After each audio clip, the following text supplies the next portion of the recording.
So getting into the fun part of applicable labs, and again, I'm going to go back to the reason for this webinar today is, when looking at the clients that we're working with, I worked with several for the initial reporting period, and I found that again, it's typically a scramble to get the information to determine if I'm applicable, to pull the information from my third-party biller if that is something that you're utilizing.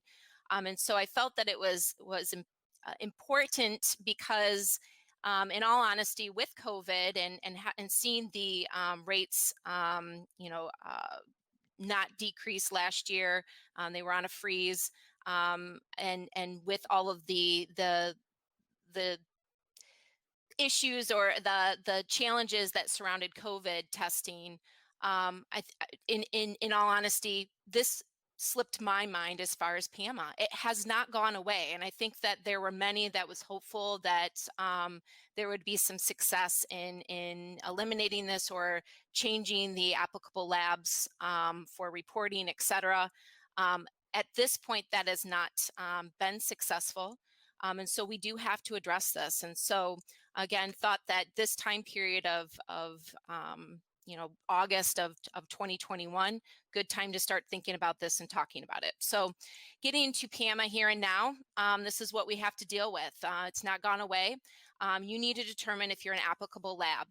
So again, making sure that you're meeting these thresholds, billing Medicare Part B under your own MPI, that you're meeting the majority of Medicare revenues. So again, 50%, so greater than 50% of your Medicare revenues from one or more of a combination of the clinical lab fee schedule or the physician fee schedule. So you have to add up both. So Medicare, so I put that formula in there, Medicare clinical lab fee schedule plus the Medicare physician fee schedule.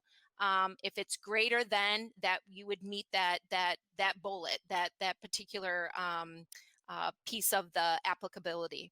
The next indicator is if you're meeting or exceeding that low expenditure threshold, which means that you have to meet 12,500 of your Medicare revenues must be coming from your clinical lab fee schedule during the data collection period, which is, we'll talk about further, but it is, Alex, correct me if I'm wrong, because I know it's on our additional slide, but is it January through June of 2019? That's correct. Yep. Okay. And All that's right, one of good. the things that makes it a little goofy here since there have been Right. so many delays, but you're Right. right on that. Okay. So one of the things I do want for our pathology groups that are on the call, some things that we learned from our last reporting period, is that if you're billing the professional component of clinical pathology, keep in mind that that's not paid off of the clinical lab fee schedule. Medicare doesn't reimburse you for the professional component of clinical pathology on their fee schedule. It's paid to you in that Part A OPPS bundle payment to the hospital, and you negotiate with your hospital for that revenue. So that would not be included in your calculation. The other thing is for hospital outreach labs, one of the categories that I wanted to talk about or make sure that everyone was aware of is the hospital outreach labs must utilize the CMS 1450, which is really the UB92. It's the hospital bill, the claim.